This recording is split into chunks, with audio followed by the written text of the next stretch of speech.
마이크 테스트입니다. 마이크 테스트입니다. 너무 세긴 말고 조금 높은 것 같아요. 낮춰서. 마이크 테스트입니다. 마이크 테스트입니다.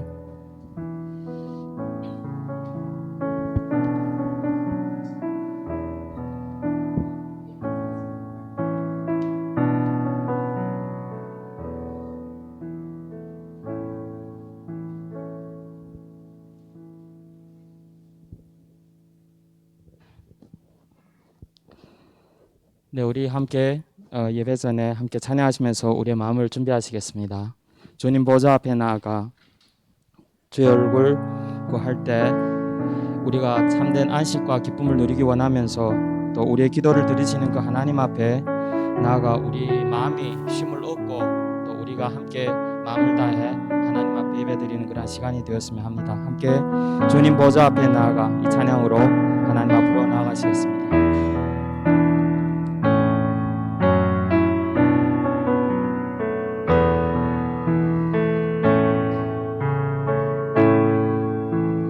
주님 보좌 앞에 나아가 참된 안식과 기쁨 나누리겠네.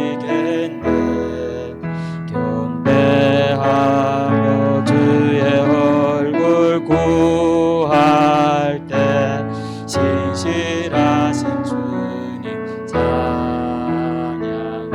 기도 들으시는 하나님, 기도 들으시는 하나님, 폭풍 속에 내 기쁨 내 노래시라. 주의 날개 아래서 내 맘 쉬리니 신실하신 주님 찬양해. 신실하신 하나님, 신실하신 주, 나의 주 하나님은, 나의 주 하나님은 신실하신 주님. 평화 내려주신 하나님, 나로 고통받는 자를 위로하게 하소서. 나의 평생의 주의 사랑을 전하리. 신실하신 주님 찬양해. 신실하신 하나님, 신실하신 주, 나의 주 하나님은 신실하신 주님. 신실하신 하나님, 신실하신 주, 나의 주 하나님은 신실하신 주님. 아멘. 주 하나님 지으신 모든 세계 내 마음 속에 그리워볼 때 하늘의 별 울려 퍼지는 데서 주님의 권능 우주에 찬네. 주님의 높고 위대하심을 내 영혼이 찬양하네. 주님의 높고 위대하심을 하심을 내 영혼이 찬양하네. 숲속이나 험한 산골짜기에서 지저귀는 저 새소리들과 고요하게 흐르는 시냇물은 주님의 솜씨 노래하도다.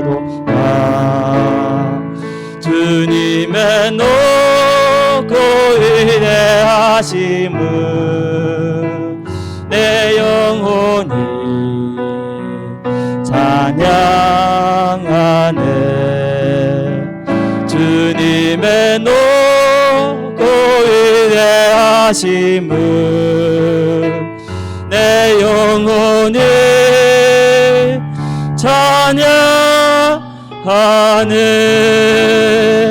주 하나님 독생자 아낌없이 우리를 위해 보내주셨네. 십자가에 피 흘려 죽으신 주 내 모든 죄를 구속하셨네. 주님의 높고 위대하심을 내 영혼이 찬양하네. 주님의 높고 위대하심을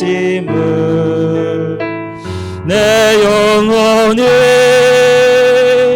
찬양하네. 내 주 예수 세상에 다시 올 때 저 천국으로 날 인도하리.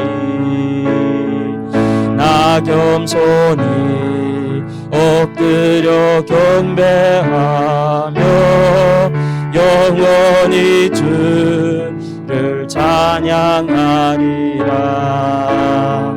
주님의 높고 위대하심을 내 영혼이 찬양하네. 주님의 높고 위대하심을 내 영혼이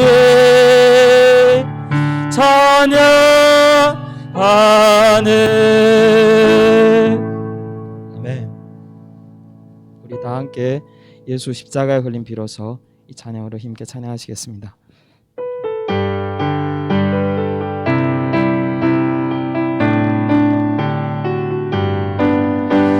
예수 십자가에 흘린 피로서 그대는 씻기어 있는가. 더러운 죄 회개하는 능력을 그대는 참 의지하는. 예수 십자가에 흘린 피로서 그대는 씻기어 있는가. 더러운 죄 회개하는 능력을 그대는 참 의지하는가.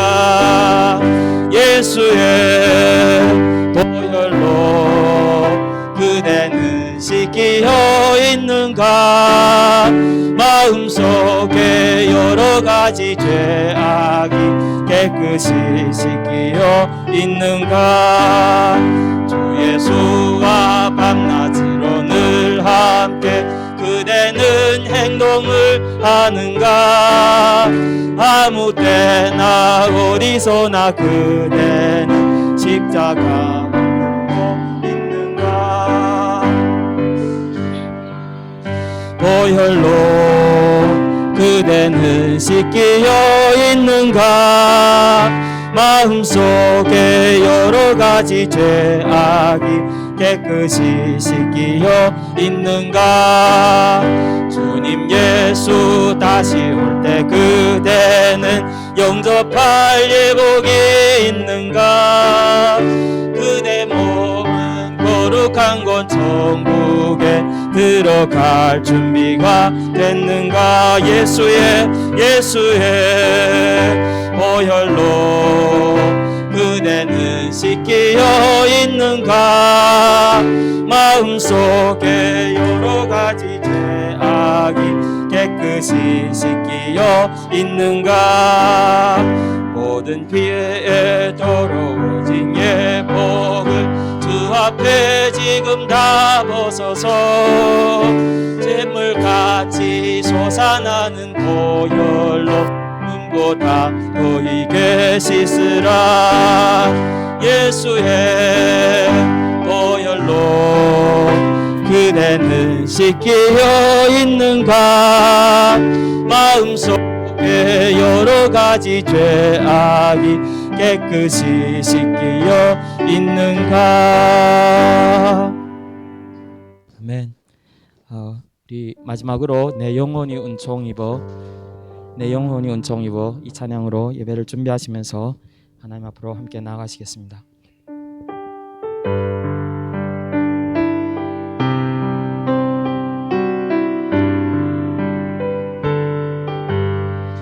내 영혼이 은총 입어 중한 죄지 듣고 보니 슬픔 많은 이 세상도 천국으로 와도다. 할렐루야 찬양하세. 내 모든 죄 사함받고 주 예수와 행하니 그 어디나 하늘나라. 주의 얼굴 뵙기 전에 멀리 뵀던 하늘나라 내 마음속에 이루어지니 그런 날로 가깝도다.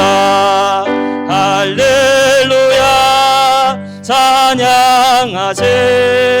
내 모든 죄 사함받고 주 예수와 동행하니 그 어디나 하늘나라.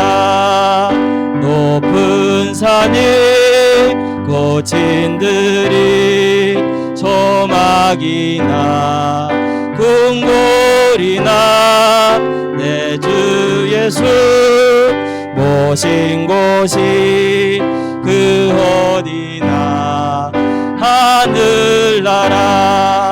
할렐루야 찬양하세. 내 모든 죄 사함받고 주 예수와 동행하니 그 어디나 하늘. 할렐루야 찬양하세. 할렐루야 찬양하세. 내 모든 죄 사함받고 주 예수와 동행하니 그 어디나 하늘나라. 아멘. 우리 다 함께 기도하시면서 예배를 준비하시겠습니다.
네, 성부, 성자, 성령의 이름으로 2022년 8월 14일 주일 조선업 예배를 시작하겠습니다.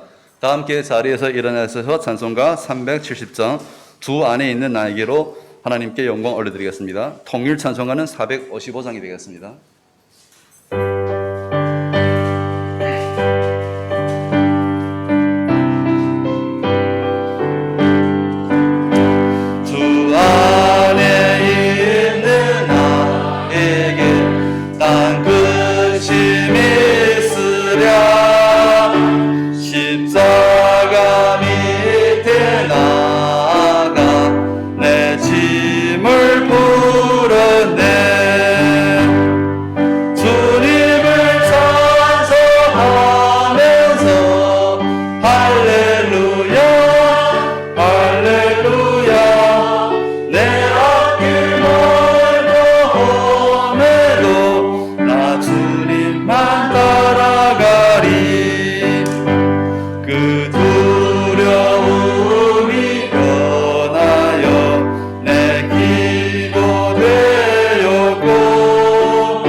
여호와는 나의 빛이요 나의 구원이시니 내가 누구를 두려워하리요.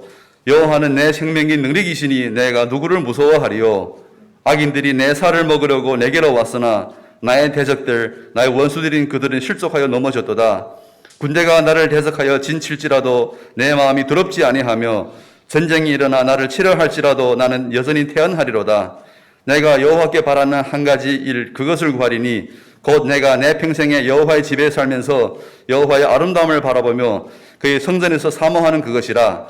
여호와께서 환난 날에 나를 그의 초막 속에 비밀히 지키시고 그의 장막 은밀한 곳에 나를 숨기시며 높은 바위 위에 두시리로다. 아멘. 전지전능의 구원자이시며 창조주이시며 긍휼과 사랑과 인내와 인도를 허락해 주시고 예비해 주신 하나님 아버지, 오랜 기다림 끝에 다시 오프라인 예배의 재개를 준비해 주셔서 감사합니다.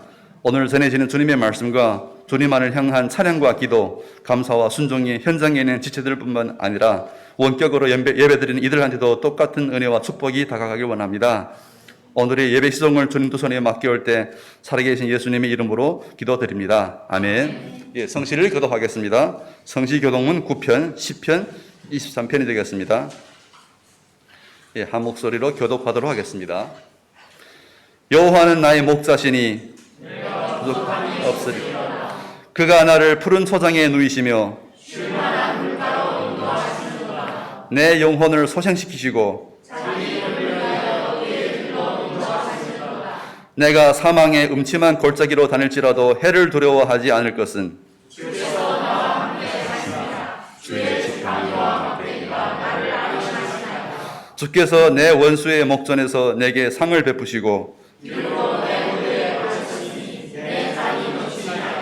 나의 평생의 선하심과 인자하심이 정녕 나를 따르리니 내가 여호와의 집에 영원히 거하리로다. 아멘. 예, 다 함께 사도신경으로 주님께 우리의 신앙을 고백드리겠습니다.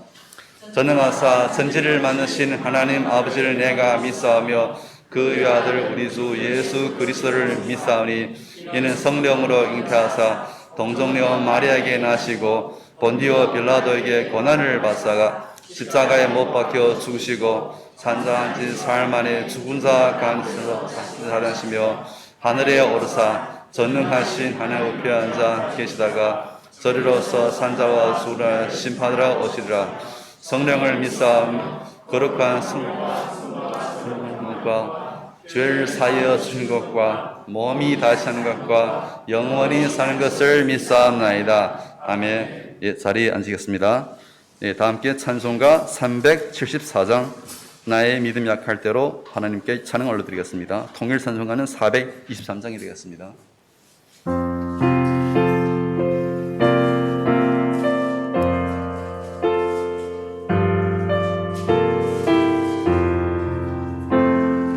나의 믿음 약할 때 주 날 붙드네.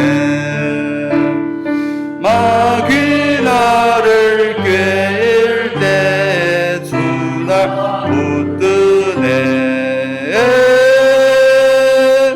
나를 붙드네. 나를 붙드네. 사랑하는 나의 주 나를 붙드네. 우리 구주 아니면 서지 못하네. 나의 사랑 식을 때 주 날 붙드네. 나를 붙드네. 나를 붙드네. 사랑하는 나의 주 나를 붙드네. 나를 귀히 보시고 항상 붙드네. 구원 얻은 사람을 항상 붙드네. 나를 붙드네. 나를 붙드네. 사랑하는 나의 주 나를 붙드네. 멸망길로 나갈 때 주 날 붙드네. 피 흘려 샀으니 주 날 붙드네. 나를 붙드네. 나를 붙드네. 사랑하는 나의 주 나를 붙드네. 아멘. 예, 아래 리종곤 형제님의 대표 기도가 있겠습니다.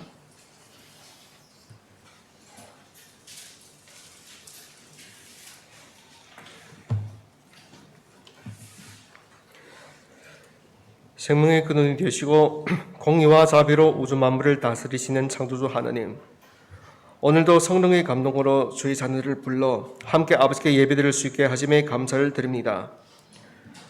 주를 따르겠다는 결단은 자주 하지만 늘 세상 삶에 분주하고 사람들의 인정받기와 물질 누적에 아득바득 힘을 쓰면서 주를 멀리할 때가 많았음을 고백합니다. 자기 자신과 우리들을 위해 십자가에 피 흘리신 예수님을 분리하면서 살 때가 너무 많았습니다. 주여 용서하여 주시옵소서.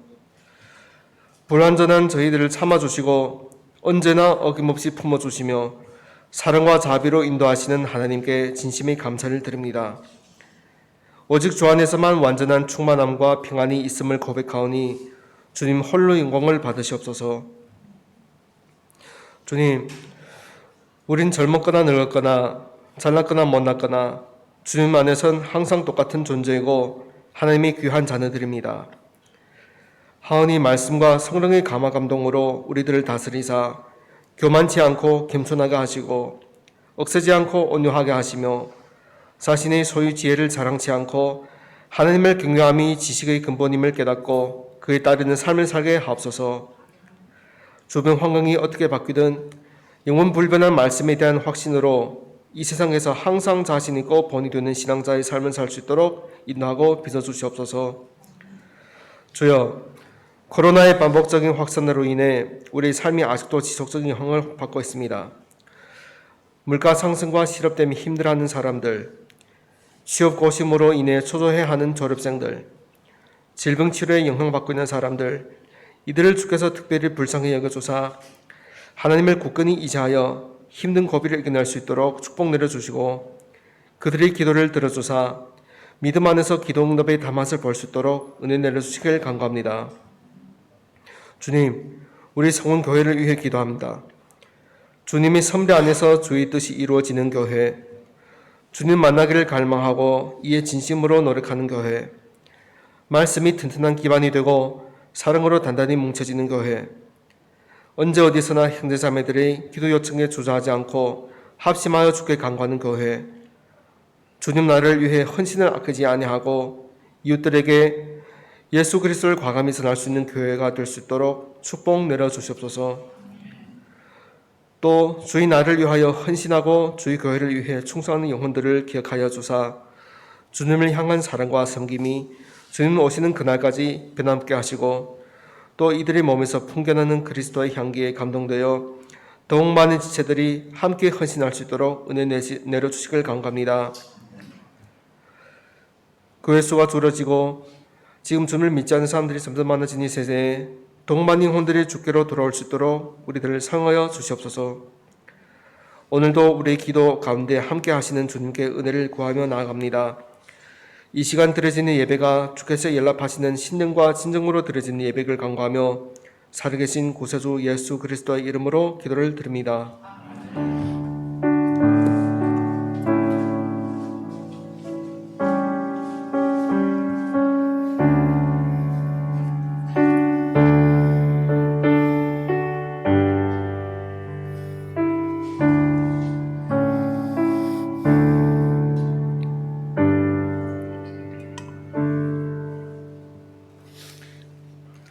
네, 오늘 만나게 될 하나님의 말씀을 보시겠습니다. 구약 룻기 1장 19절부터 22절까지 말씀이 되겠습니다. 구약 성경 403페이지가 됩니다. 룻기 1장 19절부터 22절까지 말씀 되겠습니다. 제가 봉독해 드리도록 하겠습니다.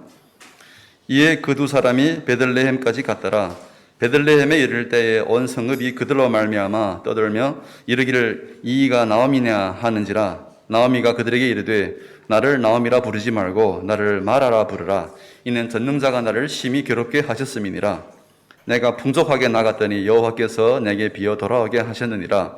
여호와께서 나를 징벌하셨고 전능자가 나를 괴롭게 하셨거늘 너희가 어찌 나를 나오미라 부르느냐 하니라. 나오미가 모압 지방에서 그의 며느리 모압 여인 룻과 함께 돌아왔는데 그들이 보리 추수 시작할 때에 베들레헴에 이르렀더라. 아멘. 아래 성가대에서 정성껏 준비한 찬송가 험한 시험 물속에서로 주 하나님께 영광 올려드리겠습니다.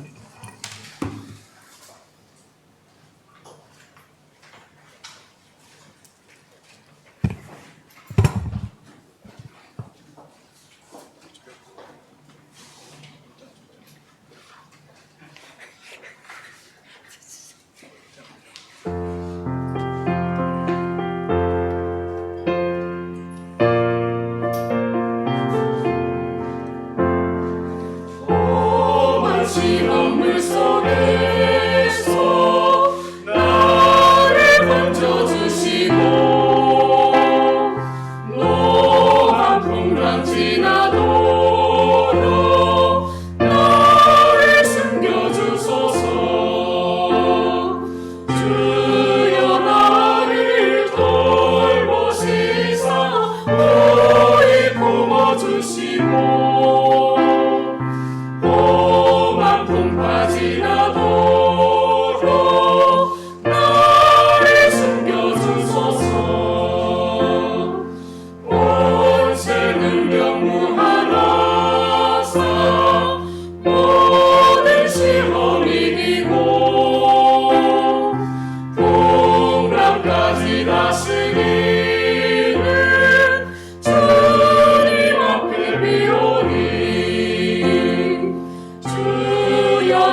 네, 오늘은 하나님의 보이지 않는 손길이라는 제목으로 목사님께서 말씀을 증거해 주시겠습니다. 주님의 은혜와 함께하는 시간 되시기 바랍니다.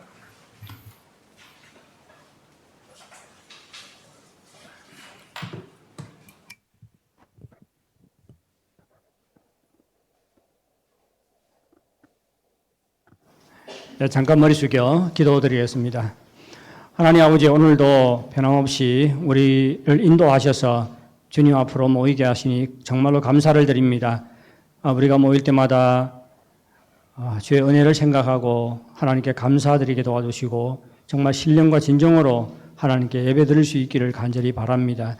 이 시간 성령께서 우리 가운데 운행하셔서 우리 한 사람 한 사람을 인도하시고 이 시간 온전히 하나님께만 집중할 수 있도록 도와주시옵소서.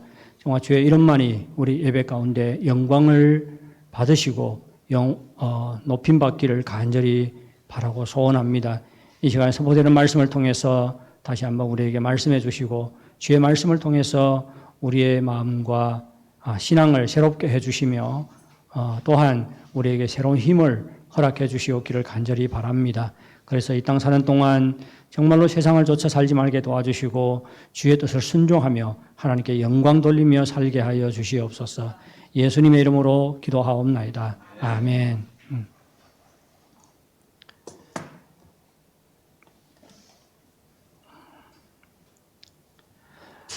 우리는 살아가면서 때때로 원인도 이유도 알 수 없는 여러 가지 일들을 당하곤 합니다. 믿지 않는 사람들은 좋은 일이 생기면 참 재수가 좋았다고 그렇게 말하지요. 반대로 일이 잘 되지 않으면 운이 나빠서 이렇게 꼬인다고 생각을 합니다. 그러면 믿는 사람들은 어떻게 생각하지요? 좋은 일이 생길 때 어떻게 생각합니까? 하나님께서 은혜 베푸셨다고 생각하고 하나님께 감사를 드리지요. 하지만 좋지 않은 일이 생길 때는 어떻게 합니까? 실패와 질병과 고통을 직면할 때는 어떻게 생각해요? 기분 안 좋지요. 그리고 좀 곤혹스러워하는 경우가 있습니다. 왜요? 하나님께서 늘 우리와 함께 하시고 은혜 베푸신다고 배웠고 또 그렇게 믿고 있는데 우리의 현실은 그렇지 않기 때문입니다. 하나님의 일하심을 보지 못하기 때문에 어떤 사람들은 믿음이 흔들립니다. 믿기는 믿지만 하나님을 별로 의지하지 않습니다.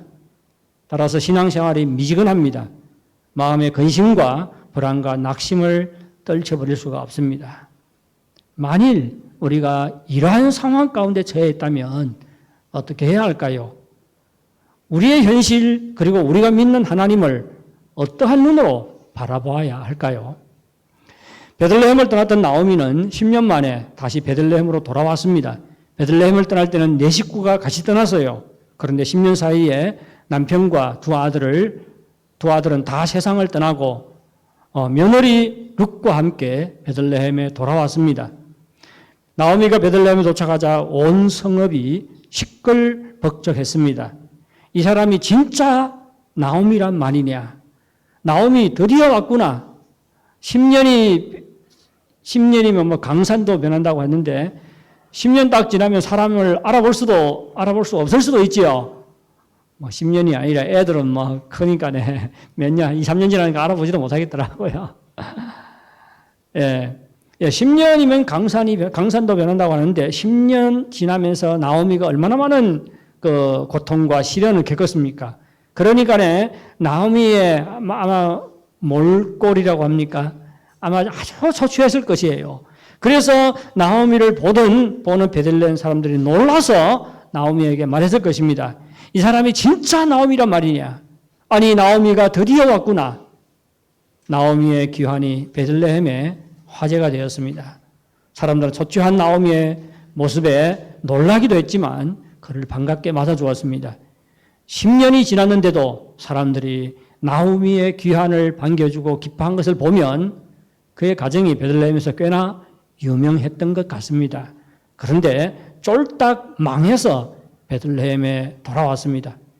나오미는 자신을 반기는 고향 사람들에게 이런 말을 했습니다.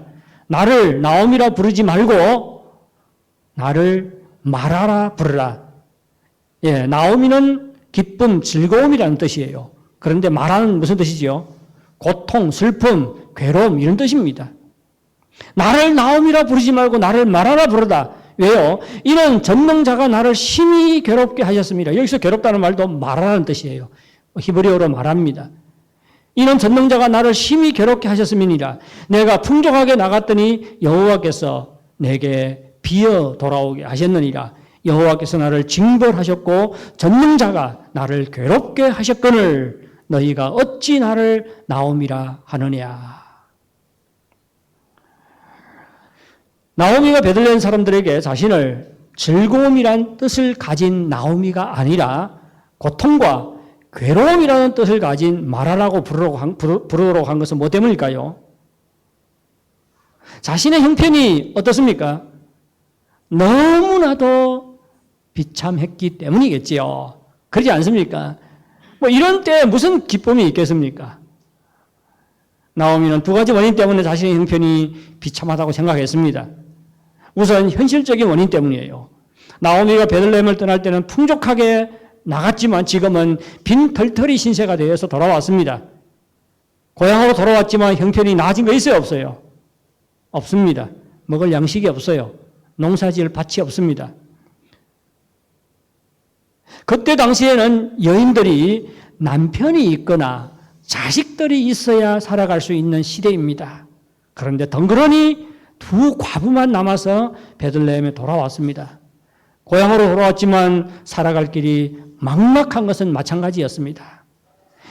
이것이 나오미가 베들레헴 사람들로 하여금 자신을 나오미가 아니라 마라라고 부르라고 한 첫 번째 원인입니다. 두 번째는 영적인 원인 때문이지요. 나오미는 전능하신 하나님께서 자신을 심히 괴롭게 하고 자신을 징벌하고 텅 빈 인생이 되게 하셨다고 말했습니다. 그리고 여기서 괴롭게 하다는 말은 히브리어로 똑같이 말하라는 뜻이라고 말씀드렸지요. 그러면 지금 전능하신 하나님께서 나를 심히 괴롭게 하고 나를 징벌하고 나의 인생으로 하여금 텅 빈 인생이 되게 했다. 지금 나오미 하나님을 원망하고 있는 것일까요? 그렇지 않습니다.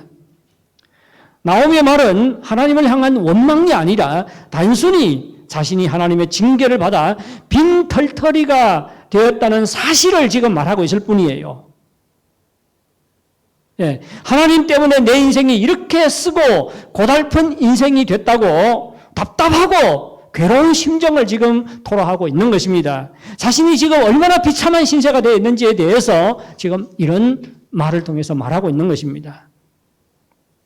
나오미는 하나님께서 자신을 괴롭게 하고 빈털터리가 되게 했다고 말하고 있지만 하나님께 대한 믿음을 버린 것은 아니지요. 그렇지 않습니까? 우리가 어떻게 알 수 있어요? 나오미의 말 속에 하나님을 향한 고백이 있지요. 뭐라고 고백합니까? 전능자라고 말하고 있습니다. 두 번이나 하나님을 전능자라고 고백하고 있어요. 이러한 고백을 보아도 나오미가 하나님을 믿고 있다는 것을 알 수가 있습니다. 나오미는 하나님을 전능하신 분으로 믿었습니다. 뿐만 아니라 하나님을 긍휼이 충만하신 하나님으로 믿었지요. 그래서 베들레헴으로 돌아온 게 아닙니까? 하지만 현실은 그의 믿음과 너무나도 큰 차이가 있었습니다. 나오미가 하나님을 전능하신 분으로 믿었지만 그의 삶에는 하나님의 능력이 나타나지 않았습니다. 그렇죠? 나오미가 하나님을 긍휼의 하나님으로 믿었지만 그는 하나님의 은혜를 별로 체험하지 못했어요. 오히려 남편을 잃었습니다. 두 아들을 잃었어요. 전 재산을 다 날려보냈습니다. 베들레헴을 떠날 때는 풍족했는데 10년이 지난 지금은 너무나도 불쌍한 처지가 되어서 고향으로 돌아왔습니다. 나오미의 믿음과 현실은 너무나도 큰 차이가 존재합니다. 우리도 믿음과 현실의 차이를 경험할 때가 있지요. 이때 우리의 마음은 어떻습니까? 믿어요. 교회 나와서 예배를 드립니다. 그런데 세상에 나가면 어떻습니까? 아이고, 별로 하나님께서 일한 것 같지도 않고, 그러면 어떻게 해요? 하나님을 의지하지 않아요. 하나님 뜻대로 살지 않습니다. 그리고 이러한 그 믿음의 갈등을 경험하지요. 교회 와서는 막 믿는 체 하고, 그리고 또 나가서는 안 믿는 체 하고, 이렇게 사는 것이 괴롭습니다. 갈등을 경험해요. 지난주에 제가 한어부의 한 형제를 만났습니다. 교제를 나누었어요. 요즘에 참 힘이 들어가지고 오랫동안 그 우울증 상담을 받으면서 지내왔더라고요. 이 형제는 가족을 너무 사랑합니다. 네 식구인데 여동생이 하나 있어요. 그리고 가족들의 건강과 평안을 위해서 늘 기도합니다. 그런데 엄마가 병에 걸렸어요. 눈 한쪽이 지금 눈꺼풀이 내려와가지고 때로는 눈을 뜨지를 못해요. 아직도 젊었어요. 엄마가 60도 안 됐겠죠. 그 형제가 5살이니까요. 그리고 여동생이 결혼해서 아들을 낳았는데 올해 2살과 3살 사이입니다. 그런데 듣지를 못해요.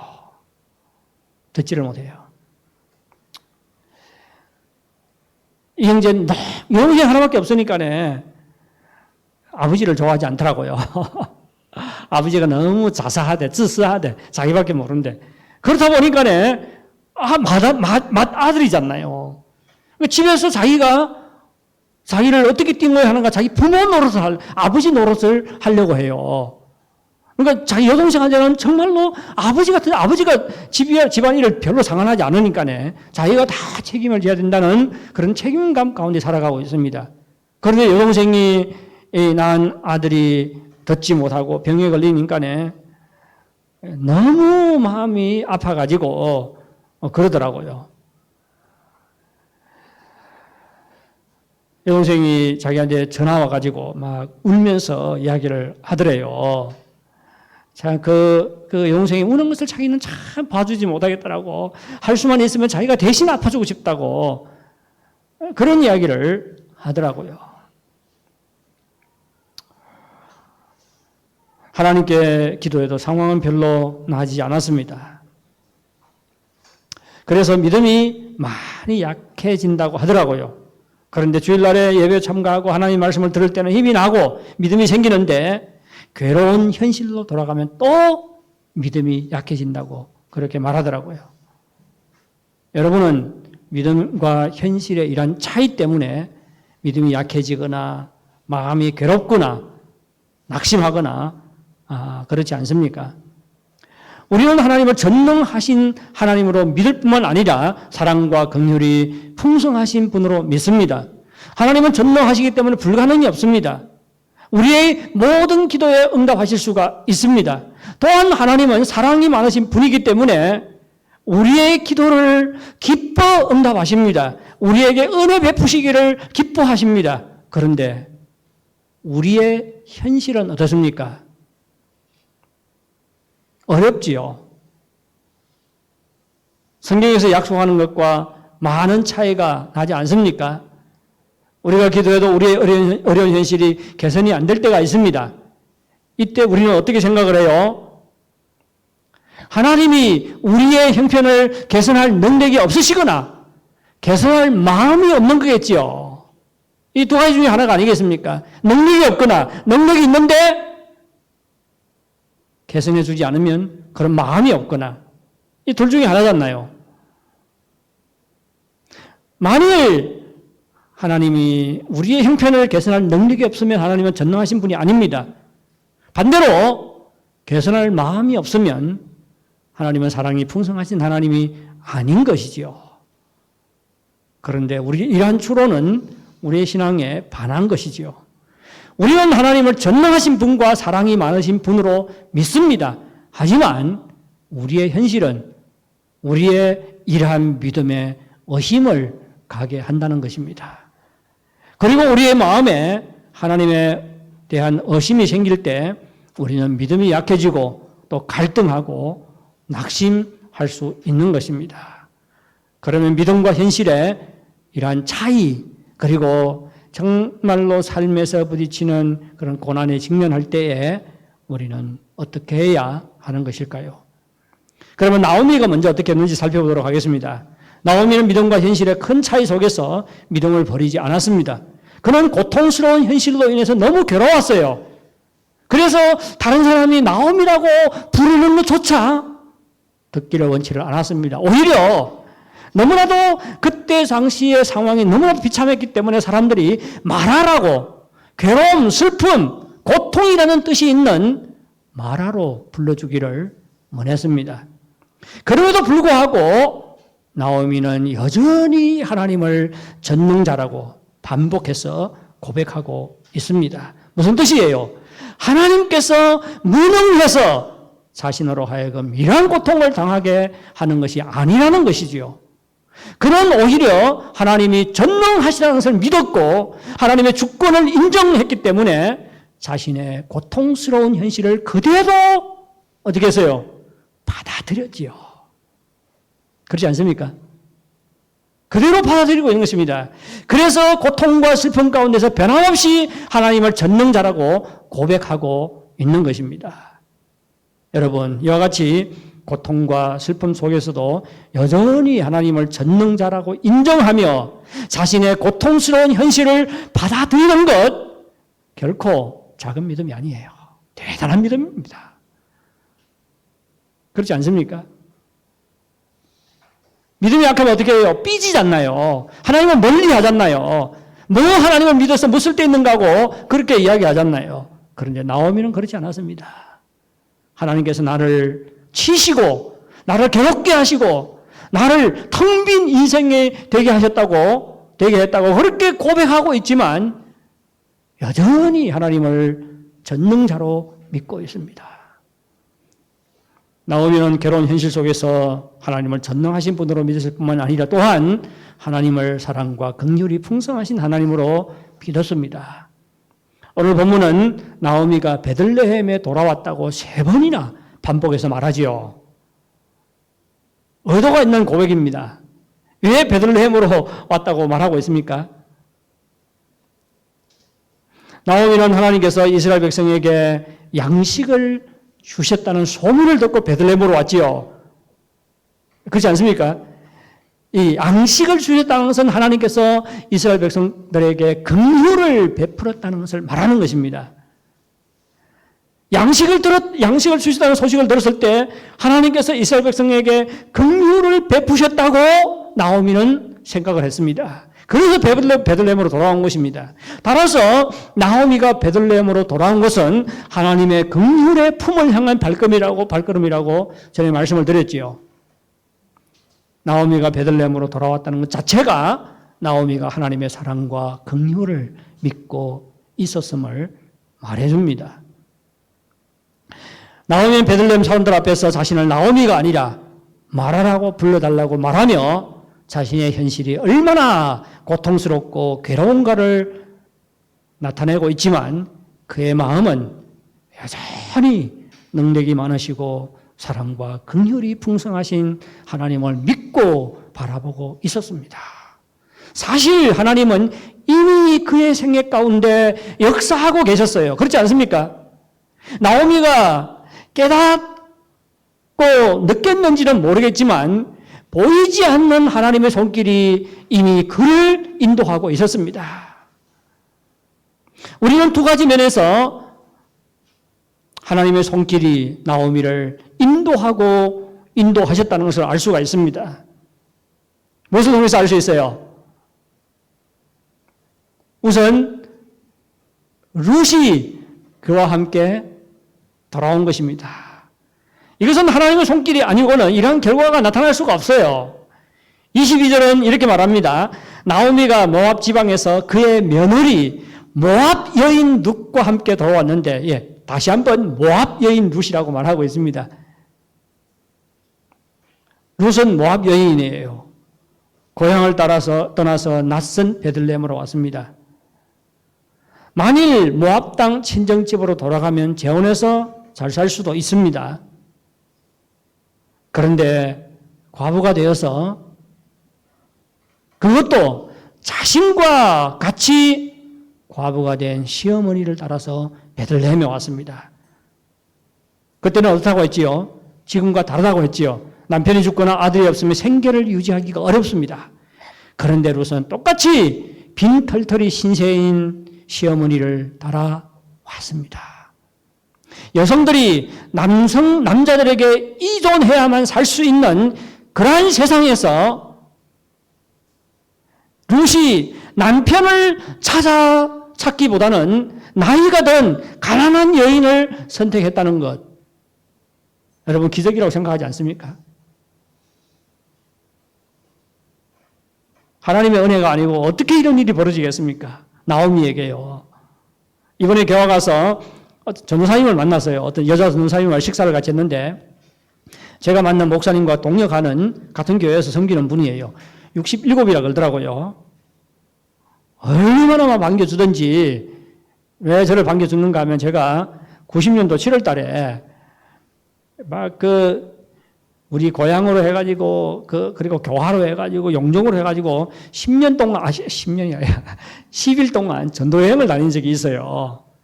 막 교화 갔을 때는 가가지고 주일날 저녁에 도착해가지고 집회 인도하고 월요일부터 수요일까지 막 오전 오후 저녁으로 해서 꼬박 이틀 반 동안 1:1 성경 공부 교재 있지 않습니까? 그걸 가르친 적이 있거든요. 그때 당시에 그 교회 권사님하고 그때는 시골에 있었어요. 그 권사님하고 지금 목사님이 권사님의 아들입니다. 그 아들하고 금방 기독교에 대해서 알고자 하는 그 아들하고 며느리하고 그리고 그때는 집사님이었어요. 전도사님이 집사님이 그 마을에서 10리길 떨어져 있는데 매일 이렇게 다녔습니다. 그 집사님하고 또 한 분은 생각이 잘 안 나요. 5명이 공부를 했거든요. 얼마나 감사가 되든지. 그런데 권사님은 돌아가시고, 제한테 공부한, 올해 연세가 69이라 했네요. 예, 그 아들 되는 분, 그리고 그 집사님, 아들 되는 분은 목사가 되고, 그리고 그 집사님은 지금 전도사가 돼가지고 같이 교회 섬기고 있습니다. 얼마나 아름다운지 그 교회당까지 가봤어요. 뭐 집을 하나 사가지고 2층 집을 하나 사서 약간 교화시 변두리에 있더라고요. 근데 조선족들은 점점 적어지잖아요. 근데 이분은 중국말을 그렇게 못한대요. 그런데도 그 한족들 집회를 시작을 했습니다. 그리고는 한족들은 성도들이 많아지니까네 그 한족 사역자 둘을 청빙을 해가지고 아예 한족 교회를 맡겼어요. 처음에는 헌금이 잘 안 나오다가 지금은 한족 교회에서 헌금이 훨씬 많이 나온대요. 그래서 한족 교회에서 이 목사님 차도 사주고 그리고 교회당 전체를 새롭게 리모델링 다 했더라고요. 그 한족 교회에서 돈을 내가지고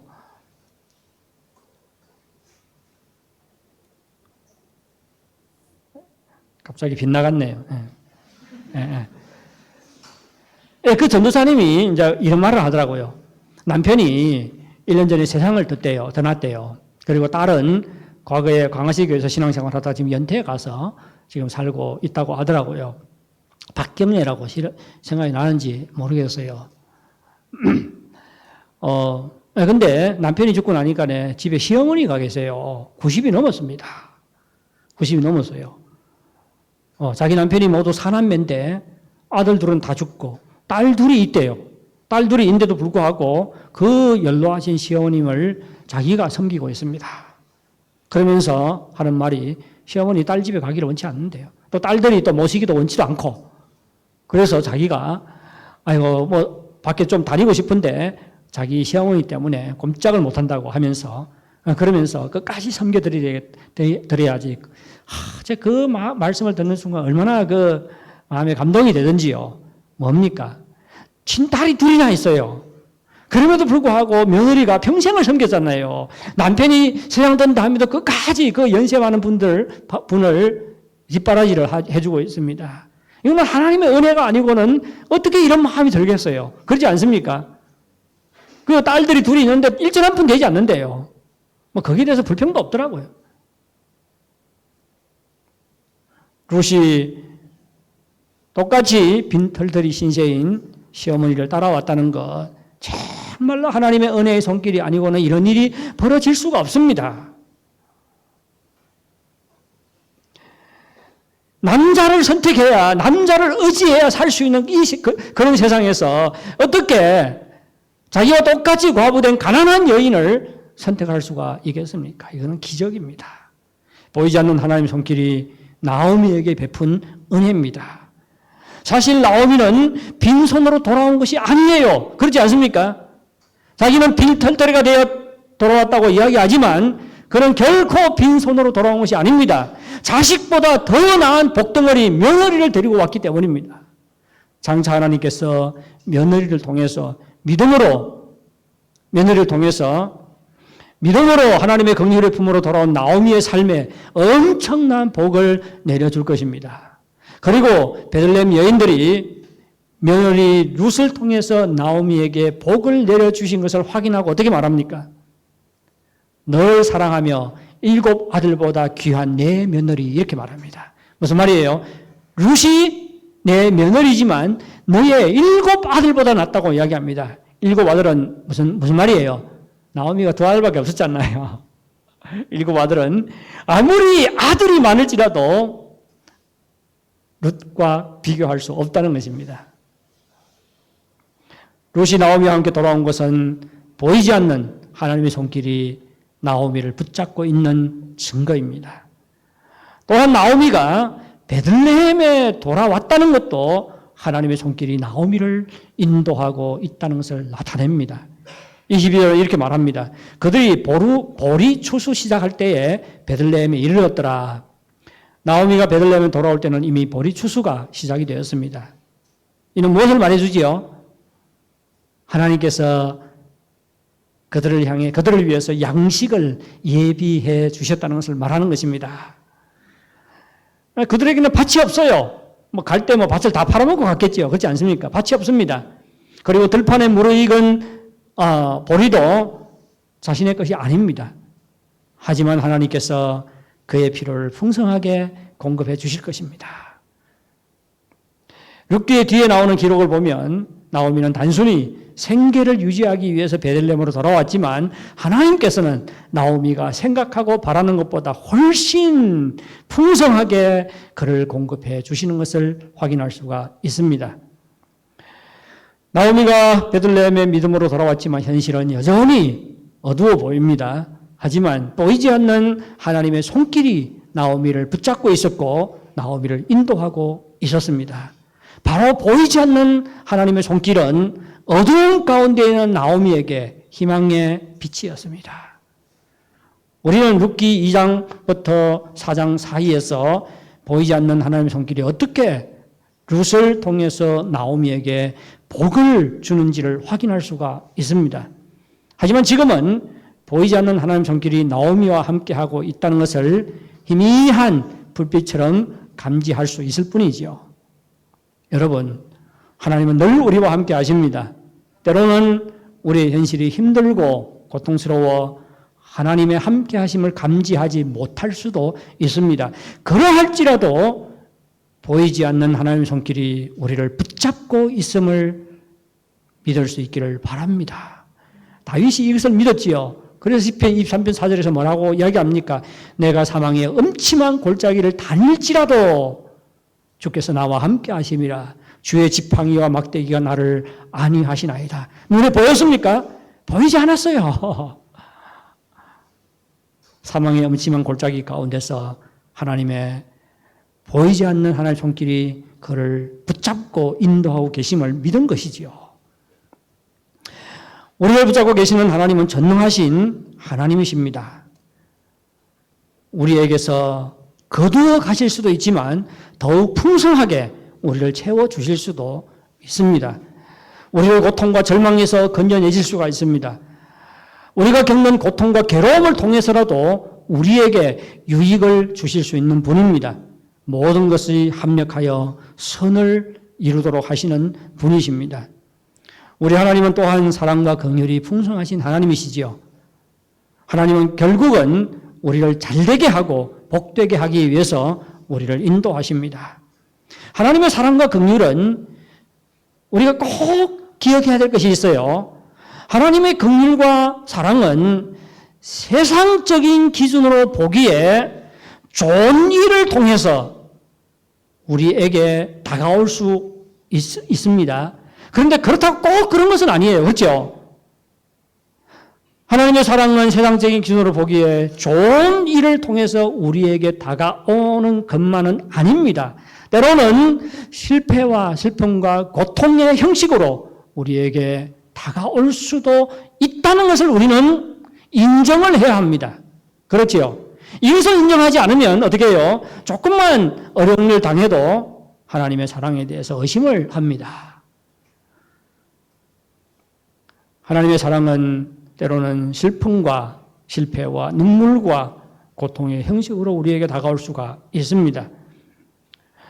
하나님께서 진정으로 우리를 사랑하시기 때문에 우리로 하여금 고난을 당하게 하고 그 고난을 통해서 우리를 다듬으시고 우리의 신앙이 성숙하게 하고 끝내는 우리를 하나님의 마음에 합한 존재로 만들어 가십니다. 그래서 우리로 하여금 예수 그리스도와 함께 영광을 누리게 하는 것입니다.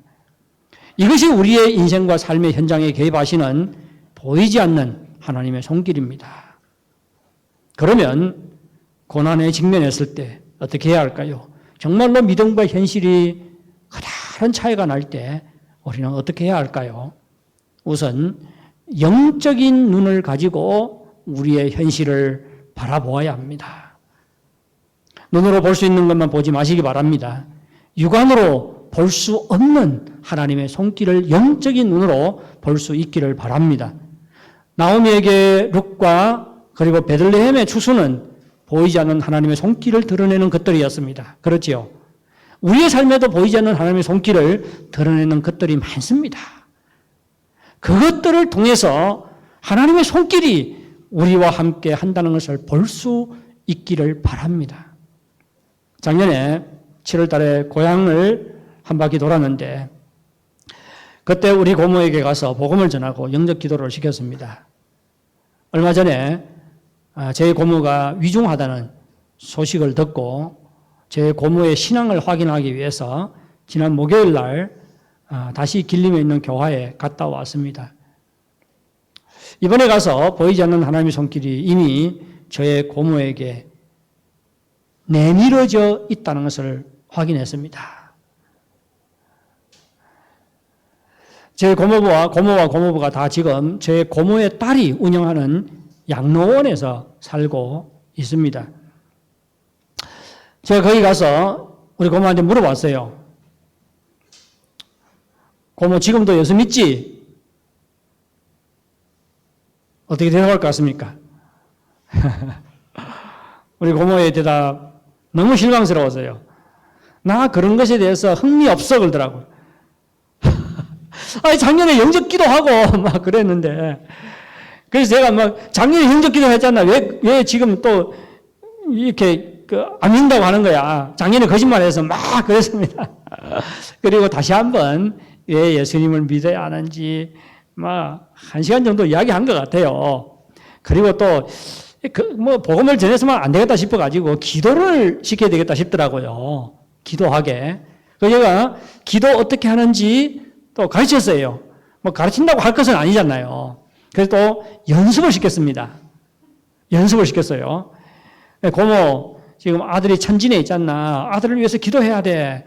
또 손자도 있고 손녀도 있는데 얼마나 보고 싶지. 보고 싶으면 기도해. 어떻게 기도하는지 알아. 내 따라해. 그리고는 하나님 아버지 그러더라고요. 우리 아들을 지켜주시고 건강하게 해주시고 복 주십시오. 못 따라해요. 힘이 들어가지고 따라하지는 못하더라고요. 그러면 괜찮아. 속으로 따라해. 우리 아들을 건강하게 해주십시오. 가만히 있더라고요. 속으로 해서 그러니까 했대. 마지막으로 예수님의 이름으로 기도합니다. 예수님 이름으로 기도합니다. 그리고 또 손자와 손녀를 위해서 또 기도 따라하게 하고 기도를 연습을 시켰어요. 그리고는 아플 때 기도하라고. 하나님 나를 좀 아프지 않게 해달라고 기도하고, 아들, 손자, 손녀 생각날 때 기도하라고 막 연습을 시켰어요. 기도하려는지 모르겠지만. 그리고는 점심에 겨하시 목사님과 그 전도사님, 그리고 사모님 같이 만나서 식사를 했습니다. 막 과거에 제가 성경 공부를 가르쳤기 때문에 막 선생이라고 얼마나 반갑게 맞아주는지. 식사를 하는데 목사님이 그런 이야기를 하더라고요. 제 고모에 대해서 이야기를 했더니, 그 양로원에 우리 교회 성도들 4명이나 있는데 그러더라고요. 그 교회 성도들이 4명이나 양로원에서 지금 살고 있습니다. 그리고 매주 한 번씩 4명이 모여서 같이 예배를 드린대요. 제가 그 이야기를 듣는 순간 얼마나 기뻤는지 모릅니다. 이것이 바로 뭐지요? 하나님께서 우리 고모를 위해서 예비해 놓은 거구나. 그런 생각이 들었습니다. 제가 그 목사님을 만나본 것은 2가지 목적 때문이에요. 첫째, 우리 고모가 세상을 뜨면 좀 장례식을 좀 인도해달라고 부탁한 거고요. 2번째는 우리 고모가 세상 뜨기 전에 좀 신방을 가셔서 좀 목양을 해달라고. 안 그러면 또 까먹고 나 그런데 흥미 없어 그렇게 말할 수가 있잖아요. 이 2가지를 위해서 그 목사님을 만났는데 하나님께서 이미 그 양로원에 소그룹을 예비를 해놓았어요. 우리 고모가 움직이지를 못하니까 우리 고모 방에 가서 예배를 드리면 되잖아요. 예. 제가 그것을 보고 정말로 이미 하나님께서 우리 고모의 인생에 개입하셔서 일하고 계신다는 것을 알았습니다. 나오미에게 룻이 보이지 않는 하나님의 손길이듯이 그 4분의 성도님은 제 고모에게 보이지 않는 하나님의 손길이었습니다. 하나님께서는 자신의 손길을 이미 저의 고모의 삶에 깊숙이 내밀어 일하고 계셨습니다. 우리 모두의 삶에도 하나님의 손길이 함께 하심을 믿으시기 바랍니다. 눈에 보이는 현실만 보지 마시고 영적인 눈으로 육안으로 볼 수 없는 하나님의 손길을 볼 수 있기를 바랍니다. 둘째, 고난 속에서 소망을 품고 인내로 기다려야 합니다. 하나님께서 보이지 않는 손길을 우리를 붙잡고 있고 인도하신다는 것을 믿을 때에 우리는 어떤 어려움을 당해도 소망 가운데 인내하고 기다릴 수가 있습니다. 지금의 삶이 아무리 힘들고 어려워도 소망을 품고 인내하시기 바랍니다. 왜요? 하나님께서 우리의 삶에 능력으로 사랑으로 역사하기 때문입니다. 지금은 보이지 않지만 하나님의 보이지 않는 손길이 우리의 삶 가운데 함께 하시고 우리를 지키고 우리를 인도하심을 믿으시기 바랍니다. 고난은 우리로 하여금 절망하게 합니다. 우리의 믿음을 약하게 합니다. 요동치게 합니다. 이때 우리에게 필요한 것은 보이지 않는 하나님의 손길이 우리를 붙잡고 있다는 것을 믿는 것입니다. 그리고 이러한 믿음으로 소망 가운데 인내하고 하나님께서 능력으로 사랑으로 역사하기를 기다리는 것입니다. 우리의 믿음은 기대에 찬 인내와 기다림으로 나타나야 합니다. 기다리지 못하고 조금만 어려우면 낙심하고 삐지고 그런 것이 아니라 정말로 어려운 가운데 처해 있다 할지라도 소망을 가지고 기대에 찬 인내와 기다림으로 우리의 믿음을 드러내야 합니다. 우리가 믿음으로 소망 가운데 인내하고 기다릴 때에 우리를 복되게 하는 하나님의 역사를 경험할 수 있습니다. 사랑하는 성도 여러분, 우리가 어떤 상황 가운데 처하든지 하나님의 손길은 늘 우리와 함께 하십니다. 우리를 인도하시고 우리를 지켜주시고 우리를 도와주십니다. 우리의 영안이 열려서 보이지 않는 하나님의 손길을 볼 수 있기를 바랍니다. 그리고 믿음으로 소망 가운데 인내하고 기다리시기 바랍니다. 하나님께서 텅 빈 우리의 인생을 풍족히 채워주시기를 바랍니다. 하나님의 손길로 말미암아 우리의 괴로움이 변하여 기쁨이 될 수 있기를 바랍니다. 예, 다 같이 하나님을 찬양하겠습니다. 이 눈에 아무 증거 아니 베어도.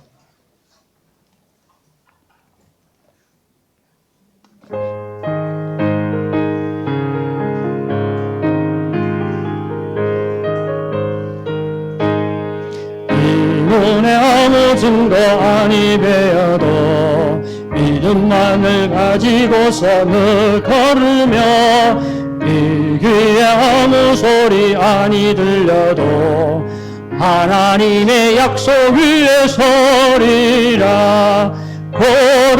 걸어가세 믿음 위에 서서 나가세 어심 버리고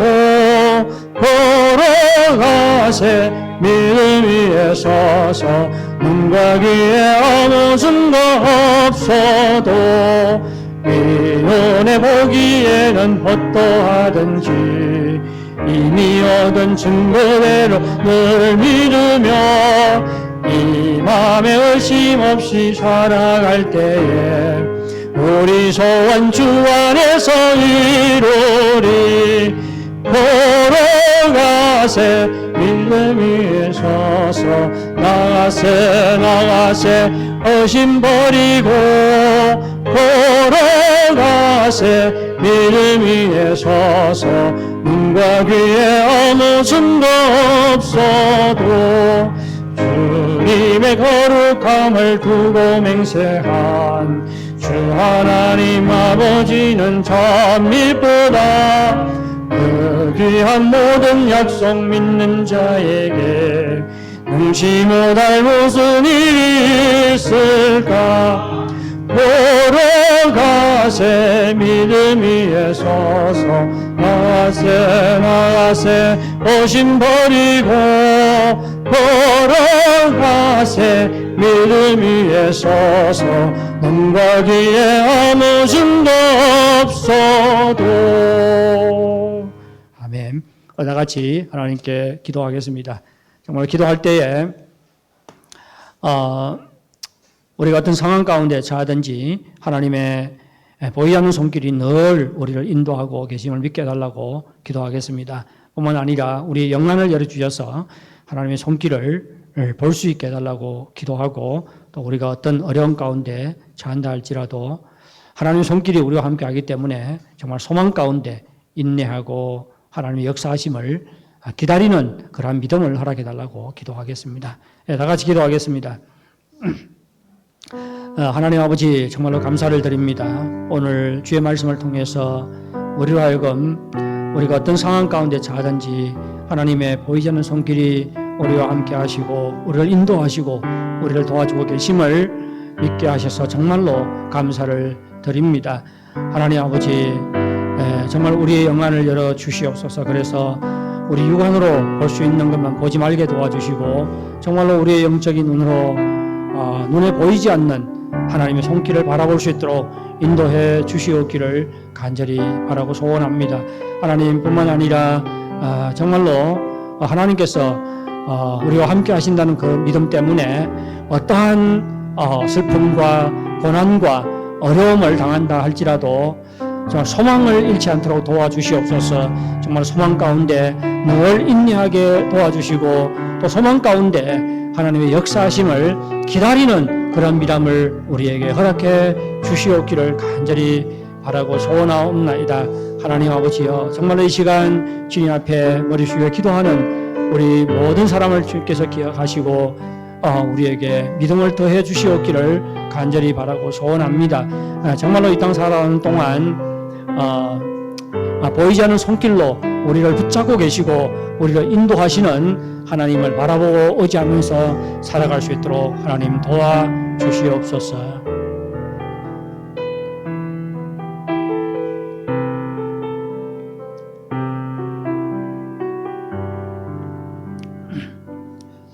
하나님 아버지, 우리가 어떤 상황 가운데 처해도 하나님의 보이지 않는 손길이 늘 우리를 붙잡고 계심을 믿습니다.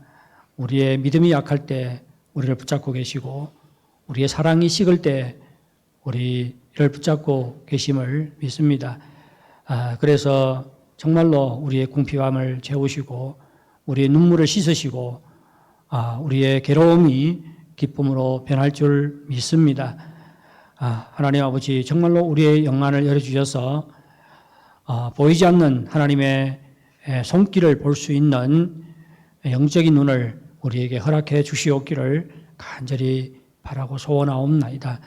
하나님의 보이지 않는 손길이 늘 우리와 함께 하심을 믿음으로 말미암아 어떤 슬픔과 고난을 당한다 할지라도 소망을 잃지 않도록 도와주시옵소서. 늘 소망 가운데 인내하고 하나님의 역사하심과 일하심을 기다릴 수 있도록 도와주시옵소서. 감사하며 예수님의 이름으로 기도하옵나이다. 아멘. 예, 자리에서 일어나셔서 헌금을 봉헌하겠습니다. 모든 것이 주께로부터 왔으니 이 예물을 주께 바치나이다.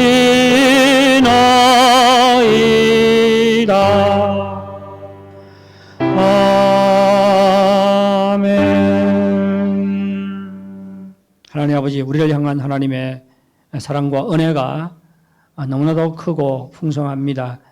우리가 죄 가운데 있을 때 우리를 구원해 주시고 하나님의 자녀 삼아 주시고 또 이 땅 살아가는 동안 예수 그리스도를 죽은 자 가운데서 부활하신 능력의 손으로 우리를 붙잡고 또 우리를 인도해 주시니 정말로 감사를 드립니다.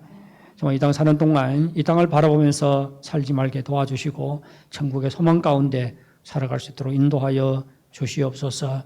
또 이러한 소망 때문에 주님 앞에 늘 헌신하며 주의 뜻에 따라 살아갈 수 있도록 도와주시기를 간절히 바랍니다. 이 시간도 우리 소득의 일부를 구별하여 거룩한 예물로 주님께 드립니다. 하지만 주께서 원하시는 것은 이 물질이 아니라 우리의 마음과 우리의 온 몸인 것을 알고 있습니다. 하오니 이 예물과 함께 우리의 몸도 거룩한 산제물로 주님께 드립니다. 주께서 받아주시고 축복하여 주시옵소서. 사용하여 주시옵소서. 예수님의 이름으로 기도하옵나이다. 아멘. 예, 자리에 앉아주시기 바랍니다.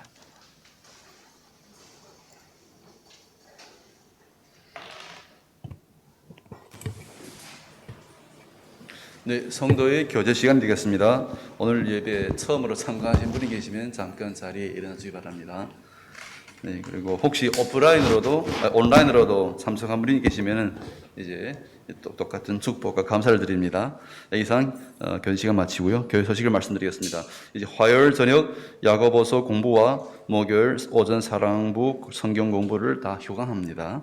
예, 이상 교회 소식을 마치겠습니다. 예, 다 함께 일어나셔서 살아계신 주 후름으로 오늘 예배를 마치도록 하겠습니다.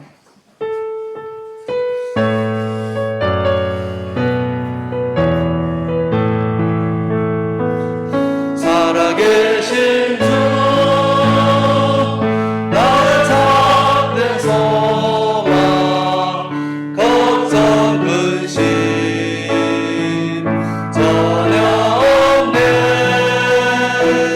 사랑의 주는 갈 길 인도하니 내 모든 삶의 기쁨 늘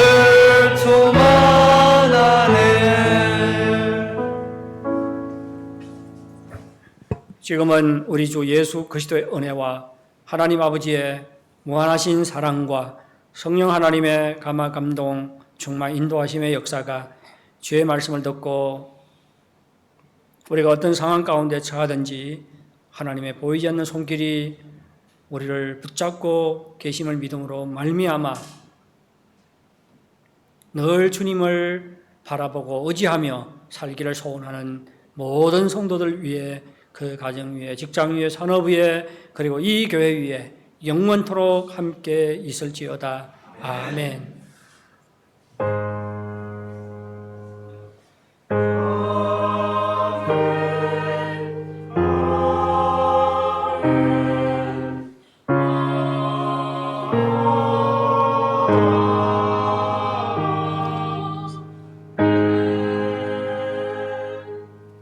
네, 예배를 마치겠습니다. 성령님과 함께하는 새로운 한 주가 되시기 바랍니다.